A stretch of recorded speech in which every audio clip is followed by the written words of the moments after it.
मधुबेन की 4 बहुएं, जिनका नाम रीमी, शिवाली, अनुष्का और नैना था।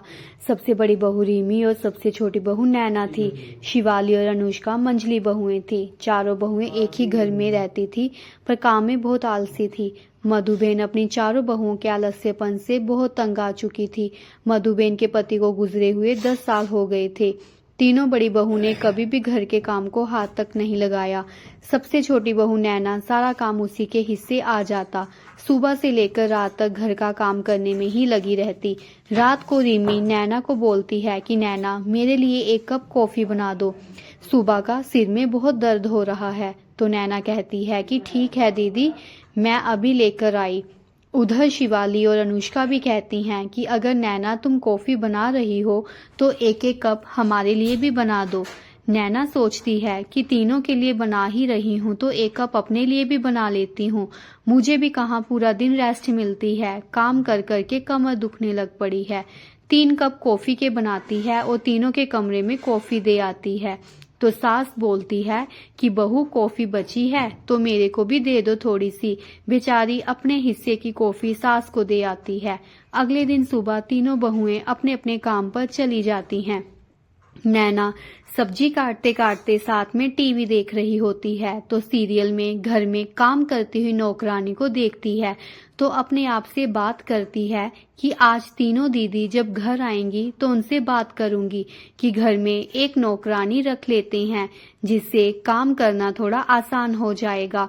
जैसे ही दोपहर को तीनों बहुएं घर आती हैं तो नैना उनसे बात करती है तो तीनों बोलती हैं कि नैना सही कह रही है, घर में एक नौकरानी तो जरूर होनी चाहिए। सब घर के लिए नौकरानी ढूंढना शुरू कर देती हैं। आखिर घर का काम करने के लिए नौकरानी मिल ही जाती है। जैसे ही नौकरानी घर में आती है तो सास बोलना शुरू कर देती है कि इसकी क्या जरूरत थी।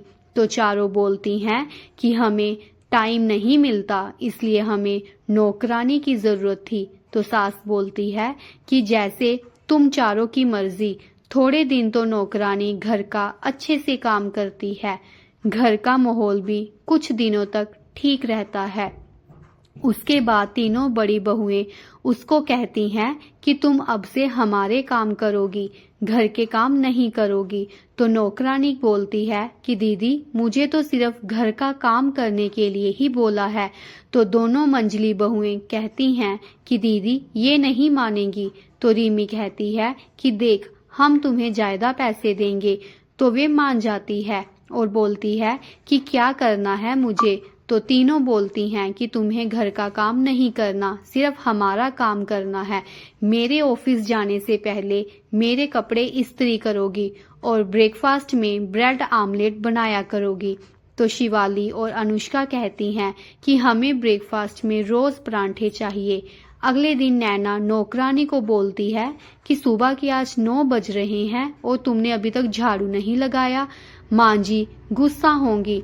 तो नौकरानी बोलती है कि आज से मैं घर के काम नहीं करूंगी। तो नैना कहती है कि क्यों, क्या हो गया। तो वे बोलती है कि मुझे तीनों मेम साहब ने कहा है कि आज से तुम घर के काम नहीं करोगी, हमारा काम करोगी।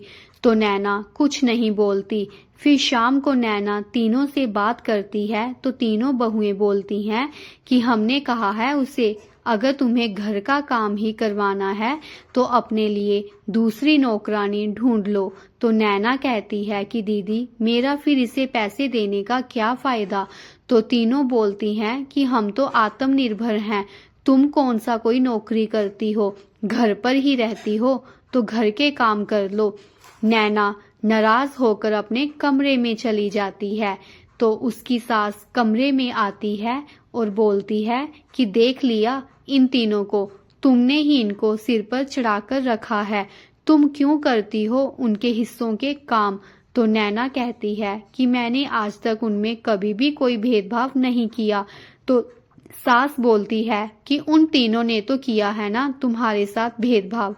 तो नैना कुछ नहीं बोलती। सास बोलती है कि अगर तुम मेरी बात मानोगी तो जिंदगी भर सुखी रहोगी, आगे तुम्हारी मर्जी। तो नैना कहती है कि क्या करूं मैं। अगले दिन नैना तीनों को बोलती है कि दीदी मैं झाड़ू लगा रही हूँ, पोछा रिमी दीदी आप लगाओगी? तो रिमी कहती है कि मैं क्यों लगाऊं? तो नैना कहती है क्यों दीदी, ये घर सिर्फ मेरा है क्या? तो दोनों मंझली बहुएं देखने लग पड़ती हैं कि नैना तो कभी ऐसे बोली नहीं, आज इसे क्या हो गया है। और आज से मैं नौकरानी को पैसे नहीं दूंगी, क्योंकि वो तो आप तीनों ने अपने आराम के लिए रखी हुई हैं। मेरा कौन सा काम करती है, करके देती है। वो नैना दोनों मंझली बहुओं को भी बोलती है कि एक खाना बनाएगी और दूसरी बर्तन साफ करेगी। तीनों हैरान रह जाती हैं और आपस में ही बातें करने लग पड़ती हैं कि रिमी दीदी जरूर मां जी ने कुछ कहा होगा, नहीं तो नैना हमसे ऐसे बात नहीं करती। नैना कहती है कि आगे मैं ही पूरे घर का काम करती हूँ, अब से काम बंट गया है, सब अपने अपने हिस्से का काम करेंगी। रात को तीनों रिमी के कमरे में बातें कर रही होती हैं कि अब हम क्या करेंगे, बाहर का भी काम करो और घर का भी काम करें। तो रिमी कहती है कि क्या करना, घर का काम तो अब करना ही पड़ेगा। अब तीनों फैसला करती हैं कि काम वाली को बोलते हैं कि घर का काम करे, हम उसे अब अपना काम नहीं बोलेंगी, वे पूरे घर का ही काम कर ले, हमारे लिए इतना ही बहुत है। तो सभी मान जाती हैं।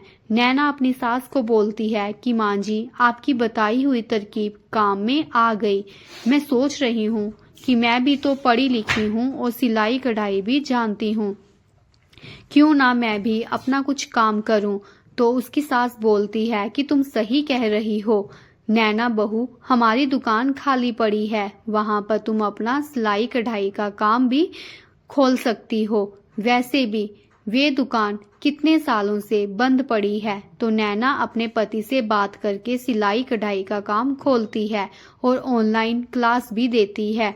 दोनों मंझली बहुएं रिमी को कहती हैं, हम तो सोचते थे कि इसको तो घर का काम ही आता है करना, हमें नहीं पता था कि ये सिलाई कढ़ाई भी जानती है। इस तरह नैना भी रिमी, शिवाली और अनुष्का की तरह आत्मनिर्भर बन जाती है। तो फ्रेंड्स, अगर आपको मेरी कहानी अच्छी लगी तो प्लीज़ चैनल को लाइक, सब्सक्राइब, शेयर और कमेंट ज़रूर कीजिएगा। धन्यवाद।